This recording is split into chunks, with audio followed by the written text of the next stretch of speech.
La première grande expérience spirituelle est l'amour. Mais ce que j'ai contre toi, c'est que tu as abandonné ton premier amour. Apocalypse 2:4. Nous rencontrons à Éphèse des personnes qui possèdent tout ce qu'un croyant pourrait avoir. Les versets 2 et 3 déclarent « Je connais tes œuvres, ton travail et ta persévérance.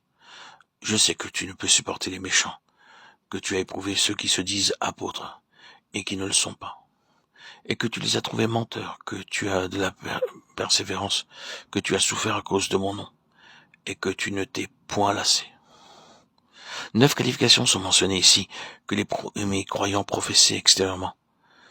Affermis dans la connaissance des Écritures, très zélés, ne tolérant aucune fausse doctrine, patients.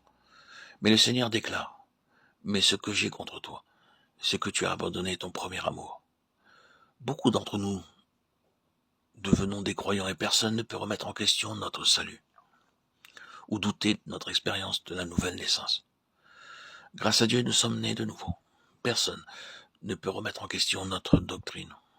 Nous sommes si corrects, exacts et convenables, mais il n'y a pas d'amour.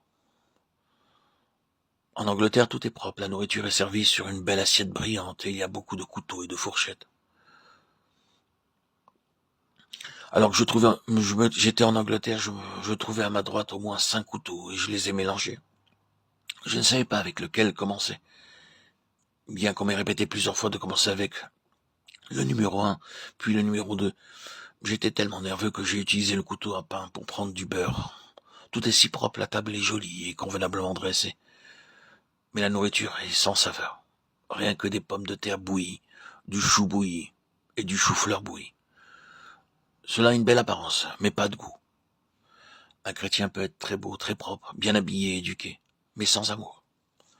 Le Seigneur dit, ceci est mon reproche envers toi. Vous pouvez être serviteur de Dieu, jeune ou vieux, mais soyez très attentifs, le diable peut faire de vous un croyant au cœur dur. Nous venons si peu aimables, nous prononçons des mots peu aimables, blessants et attristants, et nous disons des choses qui blessent les autres pour nous faire plaisir. Le Seigneur est également blessé par ces choses et déclare, j'ai quelque chose contre toi.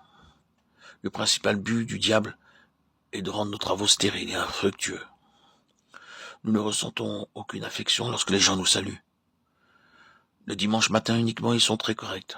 Le dimanche, mais le lundi, ils demandent « Qui êtes-vous » Aucun témoignage d'amour. Le lundi ou le mardi, cela se limite au dimanche matin.